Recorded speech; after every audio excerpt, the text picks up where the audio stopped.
Namaskar. You are watching Dr. KK Med Talks Fridays with Dr. Anita Kant, non-stop show 882nd episode. Now let's have the headlines of the day.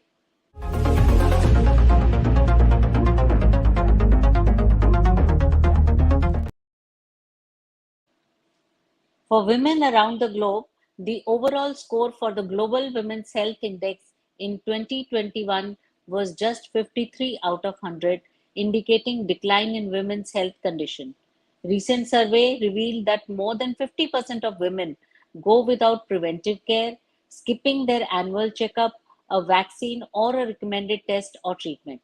WHO stated that India has a maternal mortality of 174 deaths per 1 lakh live births, which is significantly higher than many other countries in the region.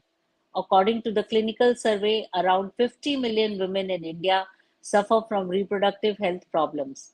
Anemia affects around 50% of women of reproductive age in India, leading to complications during pregnancy and childbirth. As per the ICMR statistics, an estimated 87,000 women died from breast cancer in India in the year 2020. Let's go to the topic of the day.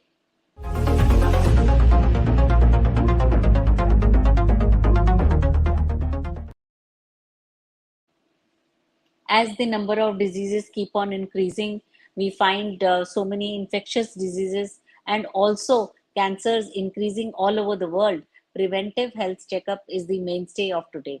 आज की date में अगर हम अपना सोच समझ के हर साल अपना चेकअप कराते रहेंगे तो नेचुरली हमारे को बीमारी शुरुआत में पकड़ में आ जाएगी और कई बार ऐसी कंडीशंस पकड़ में आ जाती हैं कि बीमारी होने से पहले हम अपना ध्यान रख सकते हैं। इन सब के बारे में बताने के लिए, स्पेशली विमेन हेल्थ के बारे में बताने के लिए आज हमारे साथ हैं doctor Ash Sujit ji. Welcome doctor Ash. Dr. Ash is a distinguished obstetrician and gynecologist.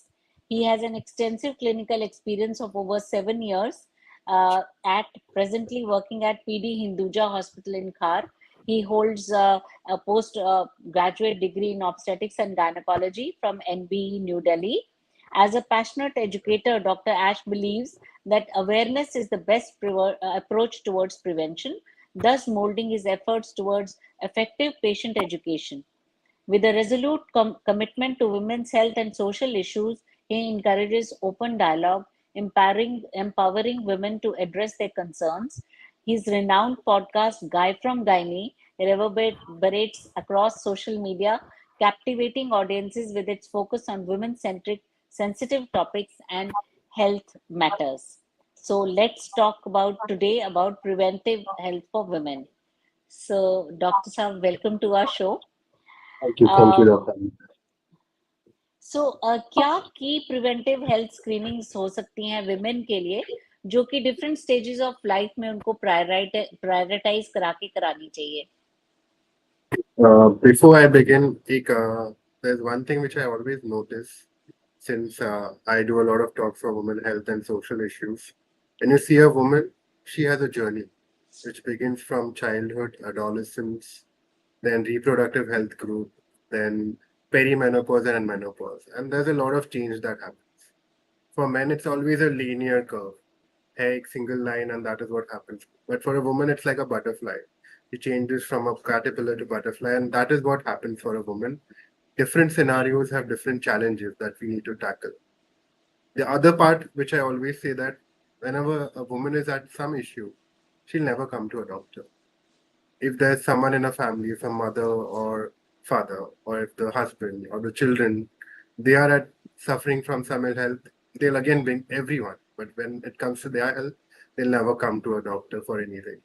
That is why I think that somewhere we need to understand the importance of preventive healthcare so that they are good. If my women are good, they'll keep everyone well around them. So one person manages everyone. So that is why the key is to learn about or to understand preventive healthcare. Again, when I said that there are different challenges at different stages, at every stage we need to tackle something as a preventive care for a woman But it becomes important that she doesn't go through a lot of changes. For example, if you're coming across an adolescent age, there'll be again complaints like irregular bleeding, heavy bleeding. That's the challenge that we face. Nowadays, the very fancy term and everywhere on social media, PCOS. Every doctor, the woman comes to me to my OPD, doctor, meko PCOS. I like, who told you? I like, my doctor told you. Do you have a hormonal test? No. Sonography which says polycystic appearance. Cycles regular. Just because sonography said polycystic or mildly irregular cycle and they are labeled as that. And nobody understands the fact that when you label a woman or a girl PCOS, that is something which sticks in her head and that will go on lifelong for her. There's a difference between PCOD and PCOS, or just PCO and PCOS. PCOS caused by thyroid, prolactin, stress, dietary changes, which are manageable. But when it's PCOS, I have to think for in the long-term basis, reproductive, menopausal. I have to think about whether she land up with diabetes, blood pressure. All these things are important. So just labeling a woman, putting her as a PCOS, it's a stigma in the society anyways. Our society is very patriarchal. So just keep a term for a woman and it sounds very demeaning or very patronizing for them and they feel bad. So it's always important that whenever you have a woman with irregular bleeding, and if you're thinking about PCOS, the screening thing is screen for proper hormonal profile, which has a lot of investigations, which include, I'll just tell the basic. You have your FSH and LH, which is specifically done at day 2, day 3, day 4, and not on any random day. You check for the male hormone profile also, which includes serum testosterone, DHT, DHES. Those are the male hormones. And you check for thyroid and prolactin, your basic things. Don't go and jump into all the high funder stuff. Do a sonography. And again, I'll be repeating this point again and again. Get a proper clinical history. That itself will solve everything for you. Don't need to think about anything else. The history is your identity or the patient's identity, which will reveal everything. Just need to talk to the patient, which most don't do. So that's one challenge or one screening thing which I think needs to happen at adolescence. When you come to reproductive age group, as doctors or as gynecologists, I always feel that preconceptional counseling is something which doesn't happen much. You just jump into this investigations, nahi hua, 2 3 cycles, go into IVF. I'm a little old school, madam. Jaisa, I am a I'm little. even more older. I know you're not older. My madam jitna hai bhi nahi. But then I run into the old school thought because most of the things are managed at again basic history level, basic investigation level, and you have to give the patient time. And if you're managing a patient, you have to be patient. That is one thing which I tell my junior doctors that you have to be patient. So preconceptional counseling, talk to the patient. Identify like at what age she is, what are the issues. Most of the times you just discuss the patient about everything and things are happening. Patient don't know how to have sex. They're like, हाँ ये Exactly. sex है. Exactly. Like the other day I had a patient. I like, did you have sex? He's like, हाँ. Like, क्या किया? We just kissed. That is even in 21st century. I'm from Bombay. This is someone who's at Bombay coming to me and telling me this. Like interiors, I can still understand. If this is happening in Bombay, then I guess this is maybe far worse in the rural areas, which is 70% of India. So ask your basic questions. Find out about whether there are certain investigations that are necessary. So again, when I feel that investigation-wise, when you're screening preconception, get your basic CBC or hemoglobin, thalassemia. These are things which are important from the patient health perspective also. Urine routine just to rule out UTIs because that again forms a stay that you're just managing a patient on the basis of this, but you're not focusing. Your thyroid, prolactin, that becomes important. Basic kidney, basic liver happens mostly for all my patients. Vitamin D is something which has found to be like deficiency of vitamin D has led to for subfertility and even PCOS. So that becomes one thing important. And just give the patient time, discuss about timed intercourse and all these things. Since we were talking about vaccinations, before pregnancy, I usually ask for the rubella and varicella antibodies. These are not done routinely in India, but then when you go and check the data from the West, you will find out that rubella, varicella antibodies are done.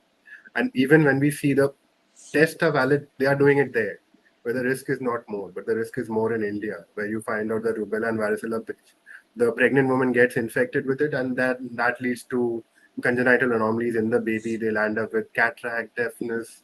The babies have short limbs, so those things can be prevented. Again, I'm thinking of a future generation from this generation. You can tackle the future generation just by doing bit of investigation in this generation. So your varicella rubella antibodies, vaccinate them. So those are basic things. Preconception. Now coming to my major chunk, that is what the major patient that we see, the reproductive age group and the perimenopause. So one of the important things that we need to screen in today's era is for cervical cancer testing. So in that, check for pap smears. That goes without saying. 21 to 65, that's the age group. Any woman who's ever been sexually active, check for pap smears. 21 to 30, pap smear is my pet topic. I keep on talking about pap smears to everyone. Even if a young girl comes to me at 16, 18, I'll warn her about this. Even if a 70-year-old dadi comes in, I'll tell her that just go back and talk to people around it. Like, I have to tell you statistics. Last year in India, we had 77,000 Yes. women who have died because of cervical cancers. And when you compare it to US, 450. And 77,000 in India, we are all doctors. We know the statistics that are reported, grossly understated. So we can prevent so much things.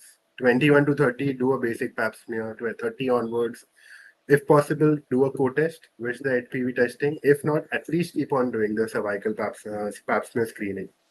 Again, one more thing that I usually see is that there are some doctors who do the pap smear yearly. HPV is a very dormant virus. It takes around 10 to 15 years for it to start showing changes. There are guidelines everywhere which says that pap smear needs to be done once every 3 years. I still don't understand why women get it done every year, or just because it's there in the health check plan, they get it done every year. It's not a very pleasing thing for a woman. Put in a speculum, examine, and sometimes it's very brutal. The junior doctors doing it, it can become a little brutal. So you have to think for the woman on that basis. So pap smear every 3 years, if a basic one. And if you're doing a co-test, that is valid for every 5 years, which has to happen till the age of 65, provided someone is doing it regularly. If not regularly, someone does it at 60, then even if she comes at 70, I'll get it done. One thing, just an additional information for all the doctors. 21 to 65 is everywhere in the world except in Australia and New Zealand, where they have from 25 to 75. So I have a few patients from Australia. I keep on telling them that you all have a different guideline, but just remember that you all need to do it. So that's about the pap smear, and it's valid for women who have a uterus. Again, I have patients who don't have a uterus and that has been removed for fibroids or AUB, and they are still getting pap smears done, which is again, cervix is the mouth of the uterus. If you don't have a True. uterus, there is no mouth, there is no pap smear required, unless and until you're getting it done in the Germany. TLHs in Germany are still subtotal, some areas, and some areas in India, yes, in some complicated cases, but then everywhere over the world, TLH means that you're removing it with the cervix, uterus with the cervix, so you don't require a pap smear. Basic idea which I expect patients and doctors to be aware about these things. Now, coming since we were discussing about cervical cancers, important thing, vaccine, HPV vaccine. Again, surprisingly, Bombay, I get patients who are still not aware about this vaccine. This vaccine was introduced in India since 2008, 15 years, which seems Yes. very sad that 15 years and I have patients who still come to me who don't know about the vaccine. And there are doctors who don't speak about it. I to keep on telling my patient vaccine low, vaccine lena chahiye. Again, when you come, like India has a little bit of tendency that we don't prefer vaccines very commonly because we think about all the side effects and kya hoga leke. But then this vaccine is very safe and you can give it and it doesn't affect with periods, doesn't affect with fertility at all. And it's proven to be safe. It is there for the last 15 years in India and safe. So vaccine is definitely recommended. 2018 onward, we have the Gardasil 9. HPV has 80 strains. Gardasil 9 protects you against the 9 dangerous strains, so that is why it's important. And it gives you around 70 to 80% plus protection. Again, question, should I be doing a pap smear after the vaccine? I just said that HPV had 80 strains. You're protected against only the 9 dangerous ones, but you can be infected against the remaining 70 plus odd strains. So that is why your pap smear will continue, but the vaccination needs to happen. Age group for this would be around 9 to 45. That's the current guideline. And US, UK, they give it in schools free of charge. India still doesn't have the guideline or protocol. Little expensive vaccine per dose comes to roughly around 10,000. But then when you think of the preventive aspect, 80% protection, 77,000 deaths, prevention is better than cure. So I always say that. And lastly, about the cervical cancer. Cervical cancer has very few symptoms. You might just have spotting. Once it reaches ulceration, that you know that it's always stage one crossed. And most of the times, the woman presents, as per the textbooks and as we see, is with anuria, means no urine. That's stage four. And you can't operate any cervical cancer after stage 1B. So always test, get vaccinated, spread awareness. That's about the cervical cancer. Coming to other screening things, uh, mammogram. After the age of 40, mammogram is something which is definitely recommended. Mammogram 40 to 50 can be done once every 2 years. 50 years onwards, every year. It has to happen. Unless and until you have a family history with the breast cancer, then you do it from the age of 35. My women usually the ones who I haven't. We start with the sonomammogram also because that is something which requires no radiation and it's very easy to do. That is something there. Yes. Again, a bigger myth: the radiation from the mammogram can damage your breast. No, the cell phone towers that we have, those have 8 times more radiation compared to the mammogram thing that we are Exactly. doing. And nobody has the courage to demolish the cell phone towers. But yes, when it comes to your health, you hear a lot of things. So that is something which shouldn't be like taken into consideration. So mammogram every year, probably which can be done. But all these things aside, one thing which is very important: breast self-examination. Breast self-examination has to happen, should be taught, has to be passed on from mother to grandmothers to the doctors. Age of 20, that is when you begin. Yes, that early is what I expect all the doctors and all the listeners to know, that we begin from the age of 20 a breast examination, and it's very easy. Women are like, nahi hota hai, nahi karna hai. Then it hardly takes 2 minutes. And they tell me that mammogram to kara hi rahe hai. But then mammogram, you're doing it once every year. I can't be waiting for 12 months for something to develop. And then you come to me with some lump with the mammogram showing. As a woman, once you start checking, you will understand it best, and that is what helps me to make you treat better. And the steps are very easy. I always demonstrate you, even if I think everyone is a doctor. I'll still just tell you the steps. It hardly takes me 2 minutes. Stand in front of the mirror, look at the breast to look for any changes in the color of the skin, change in the texture of the skin, change in the contour of the breast or the nipple. Then you start feeling the breast. When you're doing that, never do it with the tip of the fingers. Your tips are very sensitive. Always do it with the flat of the fingers or the palm. You're doing the left side, lift the breast up with your left hand. Right hand collarbone down, massage 360-degree. Take your arms up and check the underarms to look for any changes there. And pinch on the nipple to check for any discharge. It took me around 30-40 seconds to tell me. And it will require around 1 minute each side for the patient or the woman to do it. That simple. I usually do it for my patients if they are comfortable. If not, I make my junior doctors do it. And I guess everyone should follow this habit, that whenever a patient comes to you, a woman comes to you, teach her this, do a breast examination, and tell her to pass it on to everyone. So that's about the breast examination. Sonography, I usually recommend after 40, just to look for any ovarian cyst, any ovarian tumor, any fibroids. If the woman has a fibroid, then change in the size of the fibroid, just as a screening thing or to detect something which is surprising. Then you jump onto the CA 125 or doing something. Again, very old school. If there is an ovarian cyst, then only I do a CA 125. Otherwise, just as a screening thing, it's not definitely recommended. One thing which is missed out on, I'm just going on and on, pardon me, Dr. Anita, but this is something which I like No, go no, on and I on. agree. I So agree. I'm listening. yeah, the other thing, last, probably the second last thing is doing a bone density test. Perimenopause, your estrogen hormone starts declining, and estrogen is responsible for women bones to be strong. So, bone density is something which is must after 40. 40 forms a screening for me. You all can start it from 50 also, but my patients I usually start from the age of 40, get a screening, then I decide how frequently they need to do. And this is something which helps me detect or prevent osteopenia, osteoporosis from a very early level. Again, the area where I practice is a lot of the celebrity area. So they are like, I have to again like, usko dekho, wo kitni fit hai at the age of 50, 60, some actresses, some models around. Like you also can do these things, basic things, and then get back to us and things are better. Because the last thing which I keep for last for my women to understand are supplements and exercises. We Yes. as India, we don't believe in supplements. It comes in preventive thing because after the age of 40, the requirement of calcium is 1000 milligram. And after 50 is 1200 milligram. And they tell me that diet mein ho jayega. You require around 10 glasses of milk every day to suffice your calcium requirement, or Yes. 750 grams of methi leaves, or 2 tablespoons of til. That is how much you require every day. Mind you, not over a week, every day. Mm. So that doesn't happen. So obviously you'll tend to have osteopenia later on in life.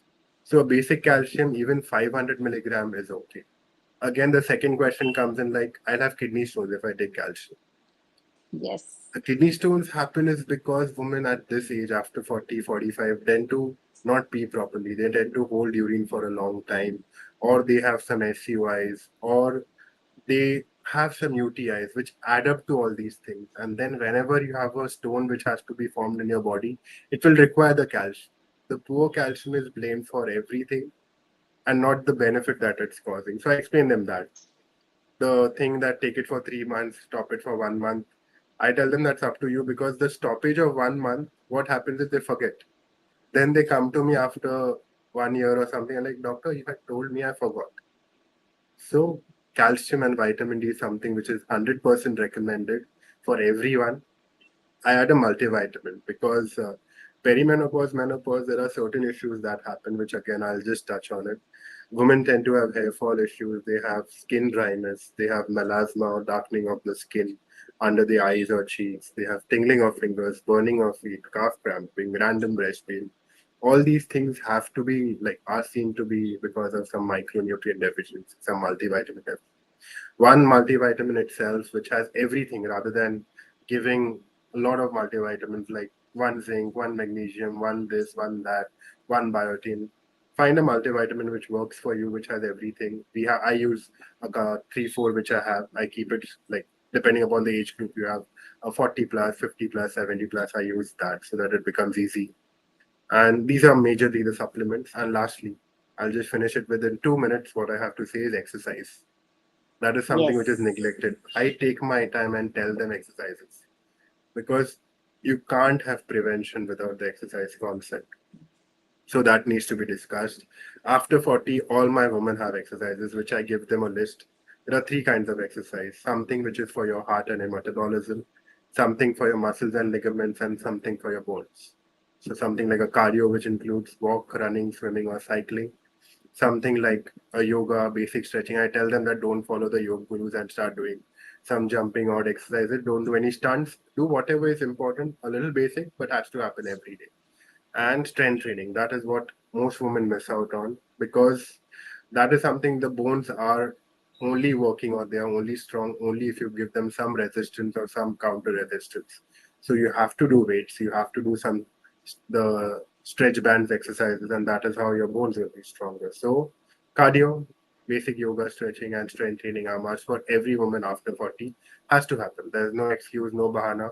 I tell them that मैं घर पे जाके check करके आएगा नहीं किया तो an update. So I guess this is majorly what my preventive Yes. aspect for women over. I think I've covered the entire circle for a woman's life, Yes. You which have I guess yeah, we've done very that. beautifully. One thing I'd like to add, the Serum Yeah, Institute of India, Pune, has yeah, recently added a vaccine, Servovac, which is an Indian-made correct. cervical cancer vaccine, and the cost is amazingly very little, and 400. only 2 doses are required 6 months apart. सो सुनने वालों को ये जान के प्रसन्नता होगी कि Gardasil के Check. इतने कॉस्ट के कंपैरेबल इंडियन वैक्सीन है जो कि हम लोग इजीली हर कोई अफोर्ड कर सकता है क्योंकि बाद की जो Correct. ट्रीटमेंट होती है जैसे डॉक्टर साहब ने बताया ट्रीटमेंट ही नहीं होती है एंड वी लूज लाइव्स बहुत लोग चले जाते हैं इसी चक्कर में Check. अब हमारे सुनने वालों के कुछ क्वेश्चन हैं कुछ एक वो पूछना चाहते हैं कि बेटर ओवरऑल हेल्थ के लिए स्लीप पैटर्न कैसा रखें ये स्लीप पैटर्न है ना डॉक्टर को पूछ के थोड़ा गलती करती है मैडम भी अग्री करेगी हम भी अग्री करेंगे हमारा स्लीप पैटर्न तो होता नहीं है but then again I tell my patients या मेरे जो वुमेन रहते हैं जो टेक्स्ट बुक से या जो गाइडलाइंस है वो 8 आवर्स रेकमेंड करते हैं जो recent sleep studies का जो अभी मैं I think I read it I couple of weeks back that even small power naps, if you take it, that is also beneficial rather than completing an entire 8 hour, 6 hours with small power naps are beneficial. Basically, your sleep is important because cortisol is something which is secreted that can just go haywire. And your melatonin is also something which can affect your mood. So, those are the two hormones which play an important role around the sleep cycle. Since you asked me, I'll tell you one very nice thing. So, in Japan, uh, when you're working, the area where you're working, they have sleep pods. So chair नहीं है उनके पास sleep pods है. So once you're Okay. tired, you just go to sleep, and then you wake up Okay. after some time and you start working. So it Japan, if you're sleeping at work, it is regarded as that you're working more. That is why you're exhausted, and that is why you're sleeping. So I like Oh, that wow. culture in Japan. So I always tell my juniors कि like ठीक है थोड़ा solo चलेगा, we'll manage it out. So that is just Mhm. something like a fun thing. But then, yeah, that power Mm. naps, recent studies have shown that they also help because they bring your cortisol and adrenaline level a little down, and that helps you to function more after a while. So that is something which is important. But overall, 6 hours at least till 8 hours, that is what the old studies say. So that's the answer. एक और question आया है, specially in the cities there are women who are worried about STDs, so उसकी prevention के लिए क्या किया जाए? I missed that point. So STDs, uh, that is just I was just my today's podcast episode comes on LGBTQ and their health okay. issues also. So STDs is something which is very important with multiple sexual partners and with a lot of contraception thing which I have not also touched. It's important that always get your partner's STI testing with your STI testing always. So chlamydia, gonorrhea, HIV, HBCG, those are the important things, and HPV for you, because there's no male testing for HPV as of now. So these are very important. You have to get it done. Important, always use a condom. Condoms have a failure rate of around 3 to 10%, yes, which is much higher compared to the other contraceptive, yes. But condoms are the only thing that will protect you against STIs. Even if my patient, if my women who are not married are on pills, I tell them that don't reveal it to your partner. That's just between you and me. You still use a condom every time because I can manage a pregnancy if it happens. We have very good abortion laws in India. But if anyone lands up with STIs, sadly, we all know there are a lot of things which are already there in the media, which becomes very difficult to treat and manage. So STI screening always, whenever you're changing partners or whether at frequent intervals, and contraception always. If till the time you're planning for a baby and you have a stable partner. And another question is about oral hygiene, उसके लिए कुछ जानना Oral चाहते हैं. hygiene. Oral hygiene. So again, since we were discussing about the sex part, it's important to understand that there are different kinds of sex. We have penis and vagina sex, we have oral sex, we have anal sex, and there are a lot of sex toys that are used currently. So again, you should, I think, the doctors out there, we should be openly talking to our patients about this. Otherwise, they won't talk about it, and the sexual health part is completely missed off. And it's as gynacs, women will open us up to us. They don't open up to anyone else. So you have to build that trust and talk to them about that point. Oral hygiene becomes important nowadays. Oral sex, if we talk about that, condoms again when you're having oral sex, because you might land up with oral cancers because of HPV. So HPV not only leads to cervical cancers, it leads to oral cancers, vaginal cancers, and anal cancers. So condoms are always. If it's a female to female sex that is happening, then there are dental dams which are available, which is something which covers your mouth. So that is something which can be done. And oral hygiene in general, if there's a kissing which is happening or all those things, so those become important. Again, in pregnancy, there's a rule: all my patients at 12 weeks get their dental checkup done because they'll forget about everything. Once the baby comes in, the baby thing will happen. So next 1.5, 2 years, they'll totally neglect their oral hygiene. So 12 weeks, they get their oral hygiene testing done. So very left out topic. Good that someone has asked about it. Very left out topic or very forgotten topic. But then oral hygiene becomes important when you're thinking about in pregnancy, in sexual activity also. Thank you so much, Dr. Ash. You really gave us a lot of knowledge in such a small time, and very basic but very detailed into the other end, I would say. So, thank you, Dr. Ash, for joining us. Could you show us the certificate, please?